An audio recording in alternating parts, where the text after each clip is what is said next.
All right. Hi, welcome back to your Macbeth videos. We're up to Act 3.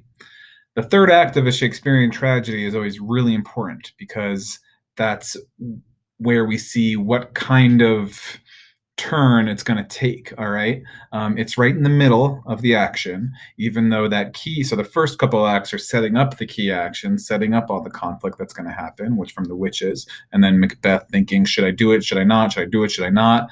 And then, of course, he does do it. And at the end of Act Two, remember, off stage, interestingly, it happened, he was crowned King of Scotland. His lifelong goal, his greatest ambition, he's the King of Scotland. So, of course, the story doesn't end here with him being a happy king who, cheated and killed a good person to get there. How is it going to unfold now? Of course, as we talked about at the beginning, this is a character study of how a character fails, how a character falls from grace. He was respected. Now we know some people might be a little bit suspicious of him, and we'll see how he deals with that. And of course, I just told you he's an utter failure, so he's obviously not going to deal with that very well. Let's get to it. We here, you can see Act 3, Scene 1 is going to start. Speaking of people who might be suspicious of him, we haven't really talked about Banquo in a while. Banquo comes in. Remember, Banquo is the only other person who knows what the witches said.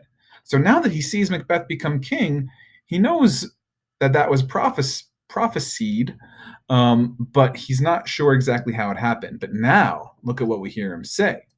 We hear him say, "Thou hast it now, you have it all, King, Cotter, and Glamis." Those are the three things.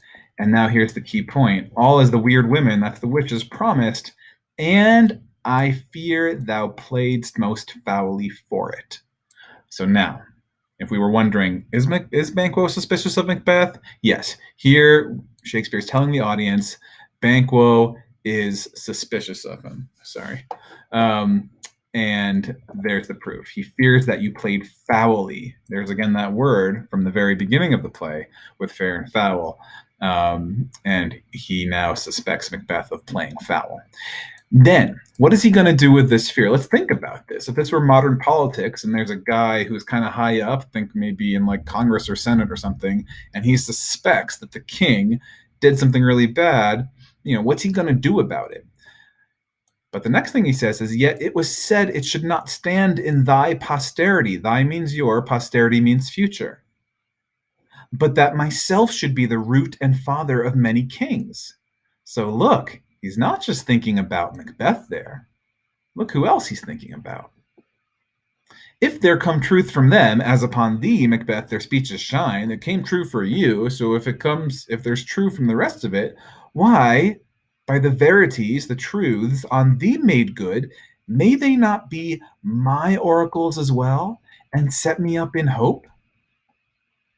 So this little brief speech, kind of a soliloquy of Banquo's on stage, we get what he's thinking about. He is suspicious, but he moves from that suspicion to what thought?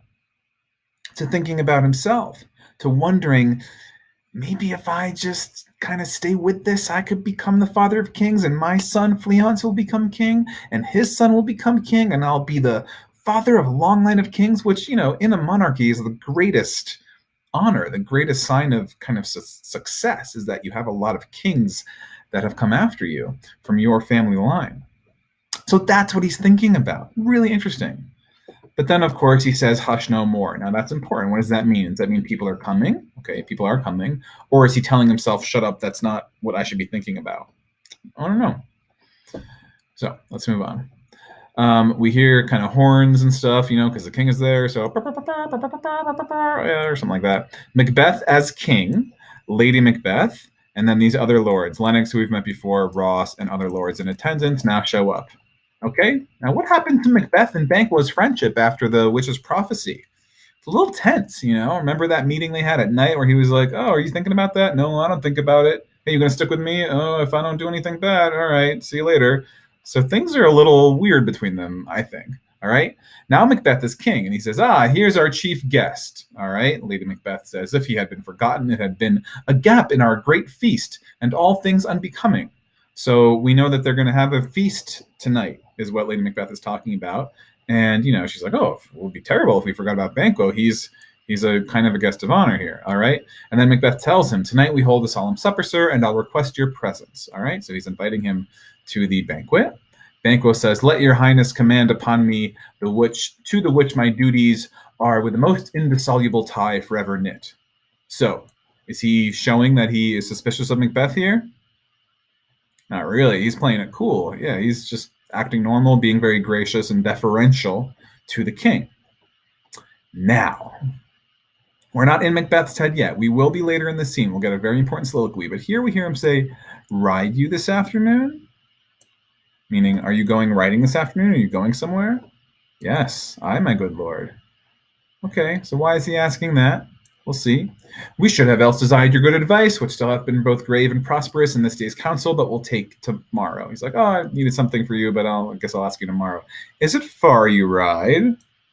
Questions, right? A lot of questions. Banquo says, "As far, my lord, as will fill up the time twixt this and supper." So meaning, yeah, I have to go somewhere, but I'll be back by supper time. All right? Okay. Macbeth says, "Fail not our feast. Don't miss the party." "My lord, I will not." Okay.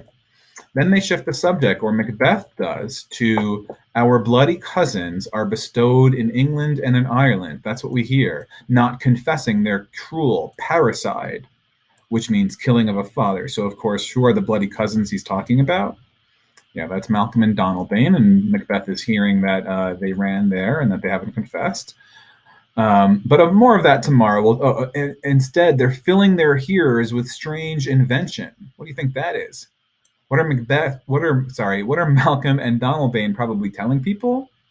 Remember, they were suspicious of Macbeth too, so maybe that's the strange invention that Macbeth obviously knows is the truth, but he's calling it lies. It's what you do when you're in power. It's what Macbeth is doing. But more of that tomorrow. "When therewithal we shall have cause of state craving us jointly. Hie you to horse, adieu, till you return at night." Okay, see you later. Now, one more question, and this one is kind of the most chilling that he asks. "Hey, one last question. Is your boy Fleance going with you today?" Uh-huh. Okay, you guys picking up on why Macbeth might be asking all these questions? Banquo says, "Aye, my good lord." Yes. Now, how does he respond to this? I'll show you some different film versions. Whether he picks up and starts to be extra wary of Macbeth here is up to the director and the actor to decide how they want to play it.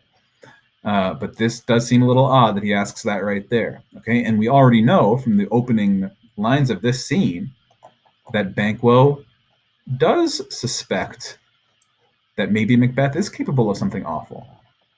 So back to here. "Okay," Macbeth says, "I wish your horse is swift and sure of foot." All right, so all that. Then Banquo leaves. Now the rest of those people, the lords and Lady Macbeth, are all there, and Macbeth announces to them as king, "Let every man be master of his time till 7 at night." So free time till 7.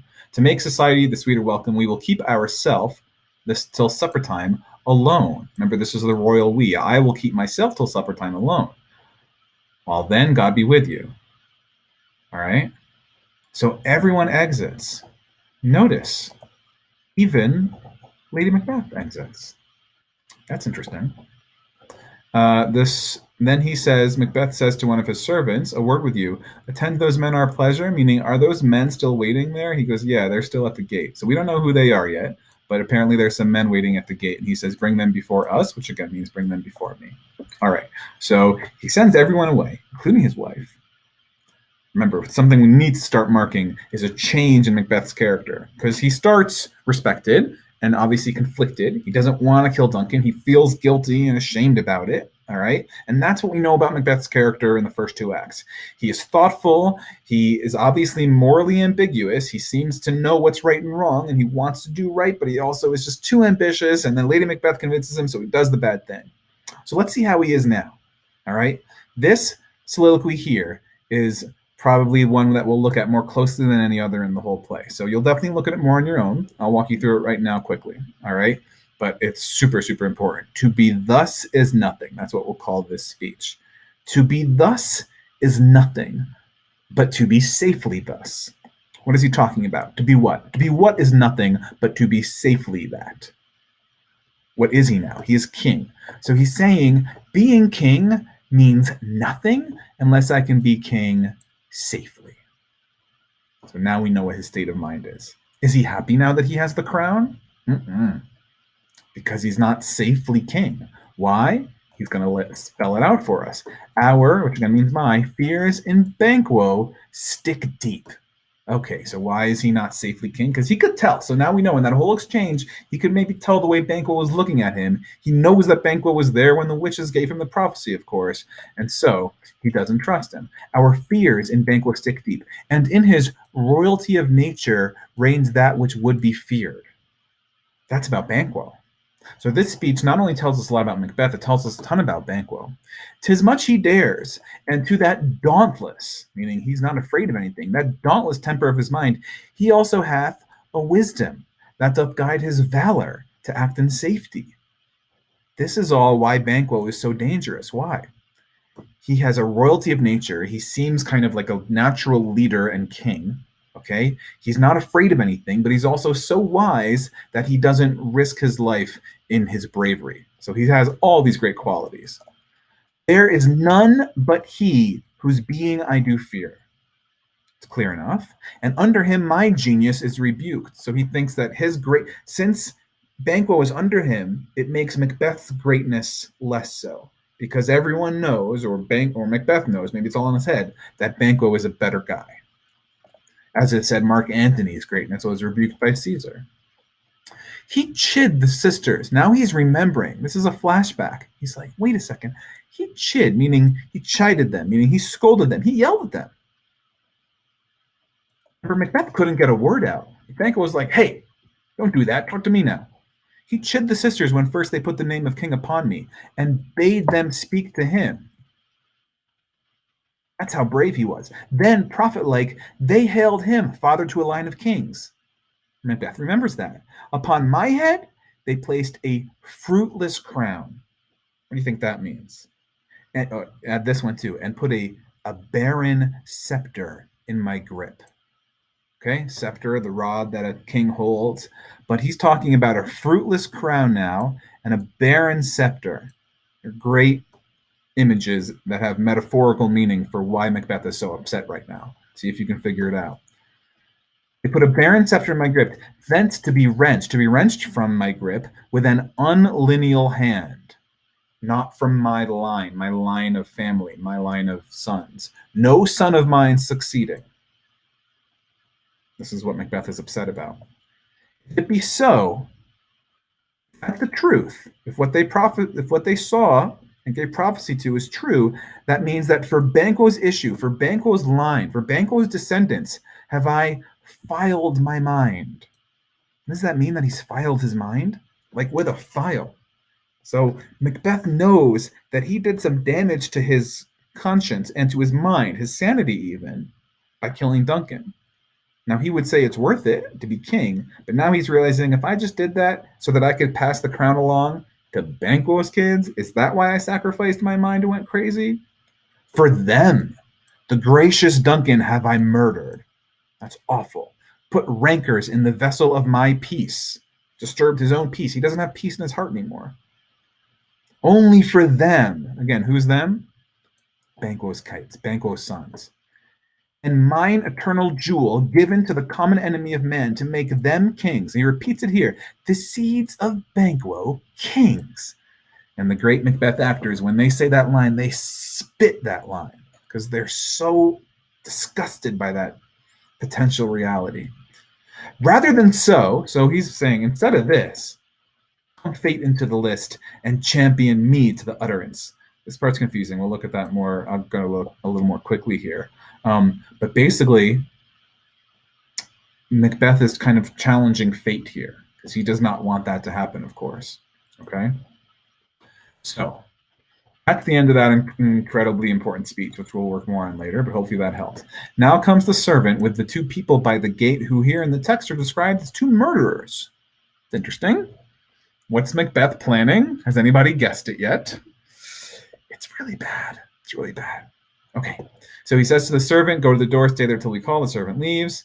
Now Macbeth says to the two murderers, was it not yesterday we spoke together? Did we talk yesterday? Yes, it was. Okay. Then he says, well, have you considered of my speeches? So now we know that he talked to them yesterday. What he talked about, he's going to summarize it for us here helpfully. Know that it was he, in times past, which held you so under fortune, which you thought had been our innocent self.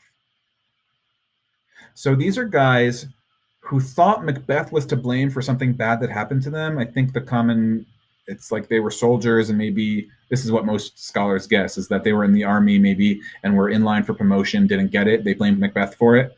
And now Macbeth convinced them that it wasn't his fault, it was he. Who do you think that he is?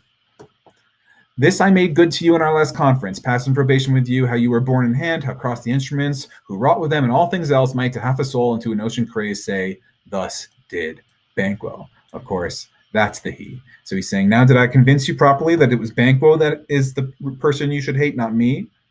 And they say, yeah, you made it known to us, okay? He says, I did, and I went further, which is now our point of second meaning. There's more we have to talk about. Do you find your patience so predominant in your nature that you can let this go? Are you so gospeled to pray for this good man, that's Banquo, and for his issue, his king, his kids, whose heavy hand hath bowed you to the grave and beggared yours forever? So again, he's convincing them that Banquo did this terrible thing to him. And he's saying, are you able to be patient and kind and just let him live or whatever? And he says, we are men, my liege. Which I think means, hey, we're men, so we're going to want revenge on him. Okay, so don't worry about that. We definitely want revenge. Now, Macbeth has an odd response where he says, yeah, in the catalog you go for men, just as hounds and greyhounds and mongrels and spaniels, curs, shows, water dogs, demi-wolves are clept all by the name of dogs. So what's his tone seem to be here? I think he's being really insulting to the men. He's like, yeah, I guess you're men, just like all these different kinds of things are called dogs. You're not really men. I think that's what he's doing. The valued file distinguishes the swift, the slow, the subtle, the housekeeper, the hunter, everyone according to the gift which bounteous nature hath in him closed, whereby he does receive particular addition from the bill that writes them all alike. I love this scene in the Patrick Stewart version, so I hope to show you that, or maybe I'll put it here embedded in something for you to watch. So he's talking all about just different positions, rank and file of men, and I'm going to kind of skip a little down here. Basically, I mean, he's trying to convince them to do this thing he wants them to do. The second minute says, I am one, my liege, whom the vile blows and buffets of the world hath so incensed that I am reckless what I do to spite the world. So basically, like, look, the world has been real bad to me. I don't care what I do. Okay, I just do whatever I want. Okay, and then the first one says, and I another, I'm so weary with disasters, tugged with fortune, I would set my life on any chance to mend it or be rid on it. Meaning, I don't even care if I die. My life is so bad, I'll do anything. Okay, so that's what Macbeth wants to hear. And so he says, you both know Banquo is your enemy. True. And then Macbeth says, okay, he's mine too. And in such bloody distance that every minute of his being thrust against my... Excuse me. Sorry. And though I could with... Okay, so he's saying, yeah, he's a threat to me too. And though I could, with barefaced power, sweep him from my sight, I must not. Why not? He's like, I could just get rid of him, of course. I'm king. But why not? For certain friends that are both his and mine. So this means for political reasons. I can't just execute him, all right? Whose loves I may not drop. So he can't. And it's true. Everyone loves Banquo. If he just executed him, everyone would revolt against Macbeth. So he can't do that. So he goes, and that's why I need your assistance. I make love to your assistance, meaning I make a plea to you. Okay? So he says, all right, we'll do whatever you command us. All right? This guy tries to say something more, and Macbeth cuts him off. Your spirits shine through you. Within this hour at most, I will advise you where to plant yourselves. Again, acquaint you with the perfect spy of the time. I think this means he's going to get reports and tell them, a scout out when to, ambush him. All right? The moment on for it must be done tonight. For whatever reason, there's an interesting change in Macbeth's character compared to earlier. And something from the palace, meaning some distance away from the palace. He doesn't want them to do it right there on the palace grounds, okay? Because I require a clearness. No rubs nor botches in the work. Basically, don't screw this up. Now here's probably talking about Macbeth's character change. Okay, I just alluded to a couple instances of how he seems to want to act more quickly now. He doesn't. He's planning a murder of his best friend, a completely good man. Awful, obviously, state of his morality that he has sunk to, and he's not even really conflicted about it. But even worse now is this part. Look what it says. See that? So bad. Okay, so that's terrible. We are resolved, my lord. Macbeth says, I'll call upon you straight, abide within. So they're going to do it. They have to. Macbeth is a scary king right now, all right? So that's the plan. It's terrible, obviously. But Macbeth, interestingly, is not really like debating it. He's just doing it. That is very different than Macbeth from Acts 1 and 2. And then we have this closing little rhyming couplet of Macbeth's. Let's see. Is he expressing remorse?